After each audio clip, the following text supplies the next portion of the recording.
Sejam bem-vindos a mais um É Tempo de Amazônia. Hoje eu converso com Renata Miranda, secretária de Inovação, Desenvolvimento Sustentável, Irrigação e Cooperativismo do Ministério da Agricultura e Pecuária.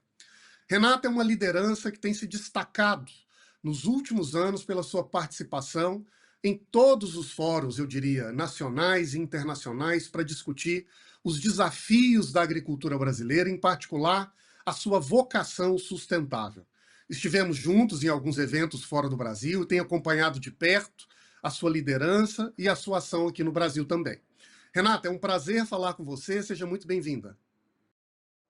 Prazer é todo meu, Daniel. Você é um grande amigo, sempre um porta-voz imprescindível. O prazer estar aqui no seu programa. Estou aqui à disposição. Vai ser um ótimo bate-papo. Ótimo.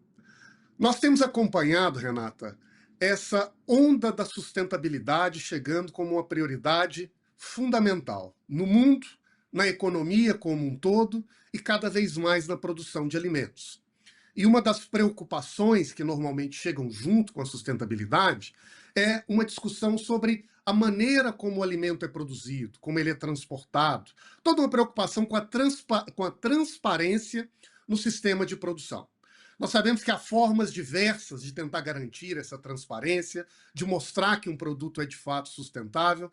E eu sei que o Brasil, e você à frente no Ministério da Agricultura, tem também trabalhado com iniciativas que têm o intuito de jogar luz, de garantir essa transparência sobre a qualidade do nosso produto. Eu gostaria de ouvir como está atualmente a plataforma Brasil Mais Sustentável, uma iniciativa importante do MAPA, que vem sendo desenvolvida e que já vem chamando a atenção nos debates brasileiros. Obrigada, Daniel. Imprescindível essa sua pergunta e eu vou tentar responder em fases. Em primeiro lugar, eu acho que é importante a gente dar o alerta a todos que a gente não está na frente de uma tendência passageira, uma onda forte, ou uma comoção geral sobre sustentabilidade, né? Especialmente no que se refere ao pilar ambiental, que é sempre importante que a gente se lembre que quando a gente está usando o termo sustentabilidade, a gente está falando da sustentabilidade econômica, a sustentabilidade social e a sustentabilidade ambiental.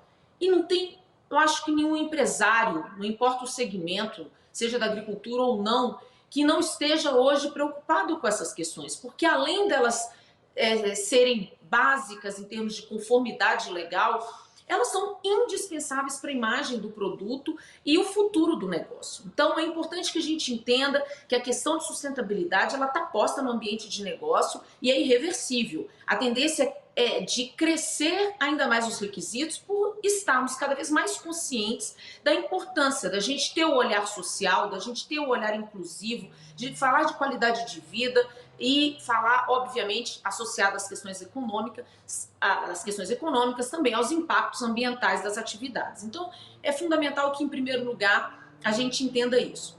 E quando a gente fala de negócio, a gente está falando de competitividade, é claro que entre as partes de qualquer negócio, a gente quer saber exatamente os termos. A gente precisa ter... Não existe nenhum negócio, do mais simples, da venda de um produto objetivamente num mercado simples, até os processos e business mais complexos que podem existir, nós queremos clareza nas cláusulas contratuais, né? O que foi comprado e o que foi entregue. Isso, para mim, eu acho que são dois fatos consumados. A gente não tem que discutir essas questões.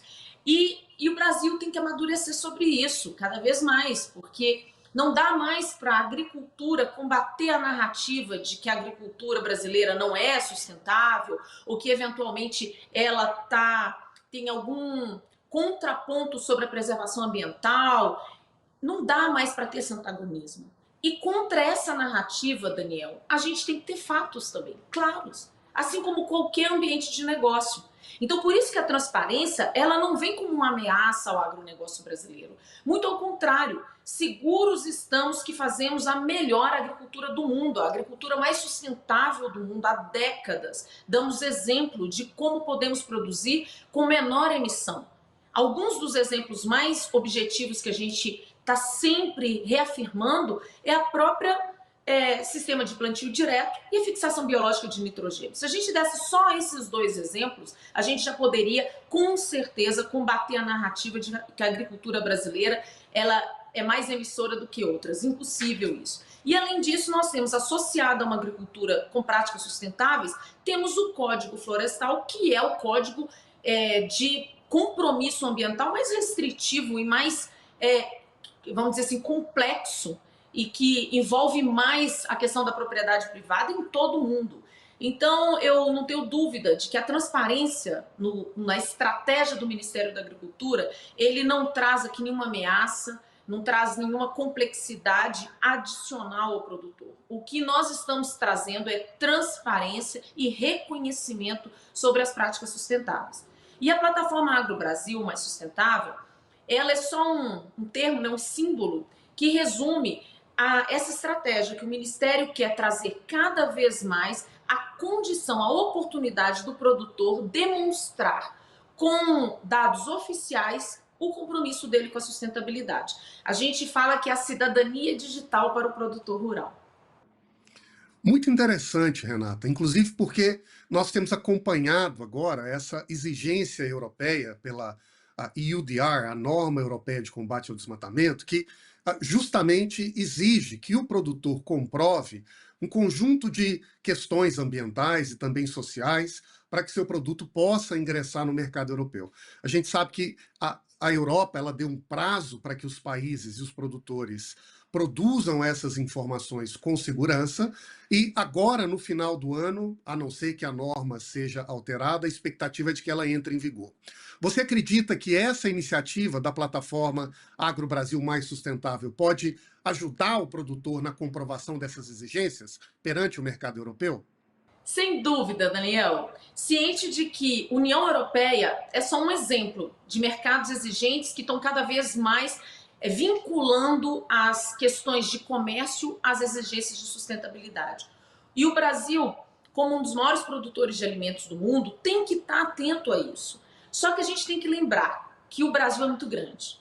E quando a gente fala de agricultura brasileira, a gente está falando de muitas agriculturas brasileiras. Então a gente não pode aqui estar pensando num formato de resposta que atenda a um só desses mercados. Porque é como se a gente estivesse restringindo toda a diversidade da produção brasileira, todos os modelos de negócio da produção brasileira a um mercado altamente exigente, altamente especializado, específico para um grupo de produtores, para um grupo de exportadores. Então, o que a gente tem que lembrar é que a plataforma de dados do agronegócio brasileiro, do produtor brasileiro, ele tem que ser capaz de dar condições de competitividade ao produtor para ele acessar o mercado que for melhor para ele. Então, é uma questão de custo-benefício.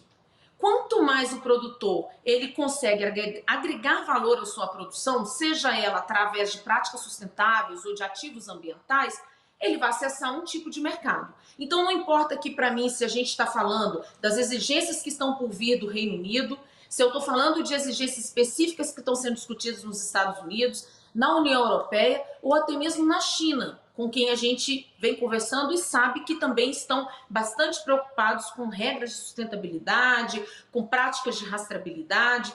O importante é que o produtor brasileiro ele tenha acesso a informações oficiais que sejam dele de direito, porque são dele, ele obedeceu à lei ou ele cumpriu certos padrões que ele tem direito de ter a informação sobre aquilo, e que com esse conjunto de informações ele possa acessar o mercado que lhe pagar melhor. Ou seja, nós damos competitividade a partir da transparência.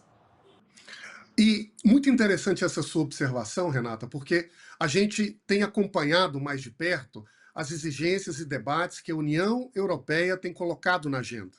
Mas a gente sabe também que o Reino Unido está caminhando na mesma rota, e agora também a China parece considerar possibilidades ou formas de incluir a sustentabilidade de alguma maneira como prêmio da produção ou eventualmente como alguma regulação. Como que você tem visto esse posicionamento dos países no mundo? Comente um pouco mais para nós de o que a China, em particular, tem comentado e outros países que vocês também têm dialogado aí no Ministério da Agricultura. Daniel, eu vou só tomar o cuidado da gente olhar isso de uma forma mais cuidadosa, relacionada assim. qual que é o compromisso da produção de alimentos com a sustentabilidade e a diferença disso para mudança, para discussão de mudança do clima. Eu acho que é importante que a gente separe as duas coisas, porque o que eu tenho percebido é que existe por parte de países, especialmente países concorrentes, uma mistura dos assuntos, tentando atribuir à agricultura o vilão, o protagonista dos problemas da mudança do clima. E nós sabemos claramente que se hoje nós parássemos de produzir alimentos, óbvio, entraríamos na próxima crise. E se a gente nunca mais fizesse uma conversão de uso de terra, a gente não resolveria o problema da mudança do clima. Isso tem que ficar claro. 80% dos gases de efeito estufa são produzidos a partir, nós sabemos de quem e de onde. Quais são as principais fontes emissoras? Petróleo. Quais são os principais países emissores? Temos a lista deles. Então, para a gente ter uma rápida reação à questão da mudança do clima, nós sabemos exatamente quais devem ser as estratégias. E elas não estão restritas aos sistemas alimentares. Agora, esse ataque aos sistemas alimentares tem um grau de competitividade, sim. Especialmente quando a gente vê que são países que não têm a capacidade que o Brasil tem de produzir, nem as tecnologias que o Brasil tem como resposta para a questão de emissão dos sistemas alimentares. Então, é um ataque competitivo. Agora, vamos lá falar sobre essas discussões relacionadas à produção de alimentos. Eu acho que é natural que essas discussões aconteçam, sabe? Eu acho que a gente está num processo em que a gente vai criar um reordenamento do processo de desenvolvimento econômico mundial. É natural que todos os segmentos sejam discutidos e é natural que a questão de alimentos seja discutida. Sem perder de vista que quando a gente discute alimentos, a gente não pode discutir ou colocar em risco a segurança alimentar. Nós estamos num cenário que mais de 700 milhões de pessoas estão em situação de insegurança alimentar no planeta. Temos uma previsão da FAO de aumento da população e aumento da demanda de alimentos. Então, a gente não pode cogitar que qualquer medida relacionada à discussão do compromisso da emissão e mitigação de gás de efeito estufa pelos sistemas alimentares comprometa esse território. E eu ainda sempre falo assim, não vai ter ninguém discutindo crise climática quando tiver em crise alimentar. Você pode ter certeza. Então, a gente não pode substituir uma crise por uma outra pior. Então, nós temos aqui, como grandes produtores de alimentos, que sim, demonstrar, apresentar todo o nosso compromisso para a gente produzir cada vez mais emitindo menos. Para isso, a gente tem que fazer duas mudanças no discurso. Primeiro, a gente tem que começar a falar de emissão por quilo de produto. Porque aí a gente está falando da eficiência climática na produção de alimentos. Então eu não vou ficar falando números absolutos, porque senão, obviamente, quem mais produz alimentos vai ser o maior emissor. E isso não é nem um pouco inteligente. E a segunda questão sobre sistemas alimentares, Daniel, nós temos que começar o diálogo em que a gente fala de emissões líquidas ou remoções líquidas. Porque o setor de alimentos é o único que pode falar sobre emissão e remoção. Eu não posso falar isso do setor elétrico, eu não posso falar isso do setor industrial, que só pode reduzir as emissões. Mas nós capturamos, nós fazemos a mágica de pegar esse CO2, que hoje é um problema na atmosfera, e transformar isso em alimento, fibra e energia.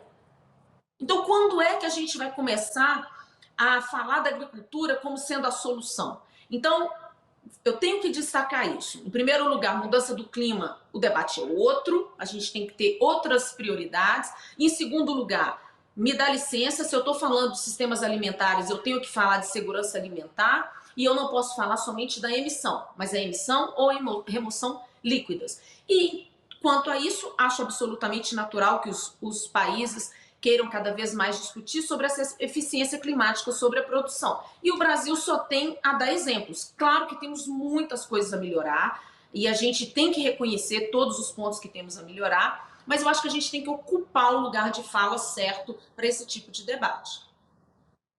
Muito interessante, Renata. Vamos para um breve intervalo e voltamos no segundo bloco para discutir segurança alimentar, Amazônia e COP30.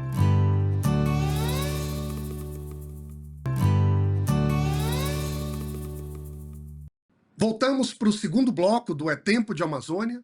Hoje eu converso com Renata Miranda, que é secretária de Inovação Desenvolvimento Sustentável e Cooperativismo do Ministério da Agricultura. No primeiro bloco, falamos um pouco sobre esse desafio de como o Brasil pode discutir a sustentabilidade com o mundo, olhando sobre as particularidades do sistema alimentar brasileiro. A Renata foi muito enfática ao dizer que a agricultura pode, como todos os setores, ter os seus desafios, ter as suas tarefas, mas é em relação aos setores de transporte, de energia, um setor que tem vantagens imensas, a começar pela sua característica básica de sequestrar carbono da atmosfera. Agora eu queria, Renata, que nós dessemos um passo nessa discussão para retomar uma palavra que você enfatizou muito no primeiro bloco: a segurança alimentar. E nas suas frases, não podemos atacar o problema do clima criando um outro problema da segurança alimentar. E na Amazônia brasileira, a gente sabe que esse é um tema delicado, que congrega essas duas agendas de uma maneira muito intensa. Por um lado, é a região de maior biodiversidade, a grande atenção do planeta. Por outro lado, também é a região que hoje ainda sofre no Brasil com os índices mais preocupantes de insegurança alimentar. Como você entende que o Brasil deve tratar a segurança alimentar na Amazônia? Vamos avançar com a agricultura, com a pecuária, ou vamos fazer outra coisa na região? Bom, Daniel, a questão da Amazônia, ela é sempre um novo Brasil, é um outro Brasil, né? É diferente você falar de segurança alimentar ou agricultura sustentável para qualquer outra região do Brasil, é diferente da Amazônia. Eu sempre falo, são dois Brasis que a gente tem que olhar de uma forma bem diferente. E a gente tem que olhar para esse Brasil com toda a sensibilidade que requer um Brasil recém-criado. A gente não pode esquecer que esse Brasil, apesar de, e que eu respeito muito, porque eu tenho ascendência tanto negra quanto indígena, então eu tenho muito orgulho disso, esse Brasil sempre esteve ocupado, sempre teve suas comunidades originárias, mas ele teve um processo de ocupação, um processo de desenvolvimento que foi chamado de processo de integração na década de 70 e década de 80, com maiores investimentos depois dos anos 2000. Então a gente não pode esquecer que a gente está falando de um Brasil muito novo. E, portanto, ele entrou num ciclo que foi oscilante, né, de investimentos, de presença do Estado, que trouxe uma série de transtornos sociais também, né? Então a gente tem que olhar para essa questão da segurança alimentar de uma forma diferente da resposta para desenvolvimento da agricultura. As duas coisas se falam, mas não necessariamente. Então a gente tem que olhar que essa questão da insegurança alimentar lá, ele tem uma complexidade maior, que envolve todo um olhar social, que a gente tem que colocar a presença do Estado lá. Então a gente tem que falar de educação, de melhorar a educação, de diminuir desde o básico, do analfabetismo. A gente tem que falar da presença da saúde, de vários outros aspectos sociais, tá? Que eu acho que constrangem e aumentam o problema da insegurança alimentar. Porque, no final das contas, você está falando de cidadania, de emprego, de renda. E aí entra a agricultura como um pilar de solução também para esse território. Porque esse território, desde os seus primórdios, mesmo nas comunidades tradicionais, sua vocação principal era para a agricultura.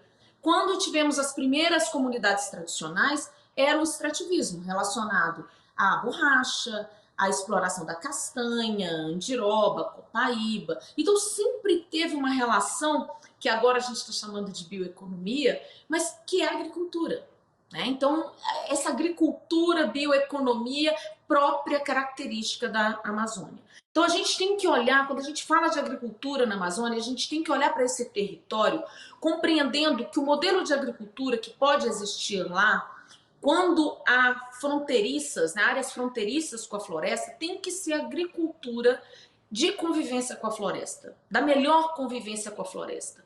E para isso a gente sabe que tem que ser uma agricultura de alto valor agregado, de ativos ambientais. Por quê? Porque o custo de oportunidade do uso do território, ele é menor. Então, se eu tenho um código florestal que restringe o uso da propriedade rural, e que protege mais a área, eu tenho que ter naquela área de exploração comercial um produto que tenha elevados, né, e sofisticados ativos ambientais incorporados no valor dele. E é sobre isso que a gente precisa discutir quando a gente fala de Amazônia. Hoje nós temos várias dificuldades para fazer pagamento por serviço ambiental, a gente ainda não tem os instrumentos preparados para isso, estamos trabalhando no governo para que a gente traga isso, a gente tem que falar sim do mercado de carbono e de tantos outros ativos da biodiversidade que tem que estar relacionados. Então, é um novo modelo de agricultura, mas o que não impede da gente falar de commodities, porque a gente, quando fala desse território, a gente está falando de 500 milhões de hectares. Então, a gente está falando de um território que, sim, compreende a agricultura de commodity em boa parte dela. A gente pode falar de soja, necessariamente temos que falar de pecuária, porque 80% dos produtores têm bovino, seja de corte ou de leite. Eu não tenho como falar de aumentar emprego e renda se eu não falar de logística. Então, as coisas são mais complexas. Eu acho que não existe uma bala de prata, que a gente tanto procura, né? E na Amazônia, um grande debate hoje são as áreas degradadas. Os números variam, mas muitos dirão que em torno de 50 milhões de hectares talvez tenha algum grau de degradação. Quais são as iniciativas, como tem avançado essa frente dentro do governo federal? Eu quero falar de dois grandes projetos. O primeiro chama Amazônia Mais Sustentável. O que nós fizemos, Daniel? Dentro do projeto, do programa Amazônia Mais Sustentável, inclusive é o programa que responde à responsabilidade, à contribuição do Ministério da Agricultura dentro do PPCDAN, nós fizemos oficinas em cada um dos estados da Amazônia Legal, com todos os atores do estado. Depois, a partir dessas oficinas, nós selecionamos quais eram os territórios prioritários para nós trabalharmos desenvolvimento sustentável de cadeias produtivas. E dentro de cada território, os próprios cidadãos, os próprios agentes, todos envolvidos nessas cadeias, que elegeram as cadeias produtivas prioritárias. O que nós precisamos fazer com isso? E estamos fazendo. Estamos levando inovação, novas tecnologias para aumentar a produtividade e técnicas de manejo para melhorar essa convivência das melhores práticas sustentáveis no território, e estamos trabalhando modelos de negócio. E isso também sobre áreas degradadas. E é importante que a gente associe isso com o segundo grande programa. Nós temos o Programa Nacional também de Conversão de Pastagens Degradadas, que compreende também todo o país, e alguns dos principais territórios estão lá dentro, especialmente no Pará, onde nós temos a grande parte dessas pastagens degradadas. O que o governo federal está fazendo é atraindo recursos internacionais para que esse crédito aumente de volume, porque a gente tem muita vinculação do crédito ao Plano Safra. Mas nós sabemos que o Plano Safra é insuficiente para a gente acelerar essa transição de pastagens degradadas para uma agricultura eficiente ou para uma recomposição florestal, para um processo de regularização ambiental, que existem várias linhas para isso. Então, nós hoje estamos atraindo financiamento internacional para oferecer mais crédito ao produtor rural, num juros barato, para que ele possa, então, cada vez mais se comprometer e incorporar as práticas sustentáveis. E a Amazônia entra nesse esquema nacional como uma prioridade deste governo. COP30, Renata, o tema que não para de aparecer nos debates brasileiros. Nós estivemos na última COP que aconteceu nos Emirados Árabes, e a impressão que muitas vezes se tinha é de que o que se estava acontecendo ali, de certo modo, era um preparativo para a grande COP que aconteceria em 2 anos no Brasil. E a gente tem visto, né, todo um debate, um interesse, uma atenção do mundo e cada vez mais de lideranças brasileiras para esse evento internacional de fôlego. Qual é a sua visão e como a agricultura deve participar da COP30? O Brasil está vivendo um grande momento, né, Daniel? Porque nós estamos liderando o G20 e a gente não tem como desassociar a nossa participação na COP28, que está por vir na COP29, com a liderança do G20, com a presidência do Brasil no BRICS do ano que vem e com a COP30. São grandes momentos em que o Brasil ele pode reposicionar a discussão internacional do modelo de desenvolvimento econômico. Porque é disso que tratam esses grandes fóruns, né? No final das contas, apesar da COP ser uma discussão, um fórum climático, estamos discutindo economia, não é isso? Então, o Brasil não pode perder esse protagonismo e mudar, redirecionar a agenda. Então, a COP30 já começou. Ela começou o ano passado e nós estamos muito atentos a isso. Então, quando você olha todas as discussões que a gente tem liderado dentro do G20 e você vê que tem uma iniciativa para a bioeconomia, totalmente novo dentro do G20. Isso já anuncia o que a gente quer para a COP30, que tipo de compromissos a gente quer. Então, a COP30 para nós, ele é um ambiente que só vai celebrar todos esse cronograma, essa agenda que nós temos de trazer para discussão os temas prioritários, trazer e tratar da questão prioritária de segurança alimentar, da fome no mundo, a gente tratar da questão da transição energética, lembrando que o Brasil é um grande exemplo de matriz energética, trazer luz sobre a questão da biomassa e da bioeconomia como sendo um caminho para isso. Então, eu acho que a gente tem uma agenda muito estratégica para a gente percorrer até o fim do ano que vem. Lembrando que a COP, como participamos, e você sabe disso, ele é praticamente a estreia do teatro, porque todo o roteiro já foi criado antes. E é esse o roteiro que a gente está trabalhando. O roteiro para apresentar ao mundo que o Brasil ele não é somente um exemplo, mas ele atuou de forma estratégica, mudando o discurso mundial para que a gente contemple não somente discussões econômicas, mas discussões inclusivas e discussões que de fato valorizem o ativo ambiental, porque ficar só no discurso a gente já está há muitos anos.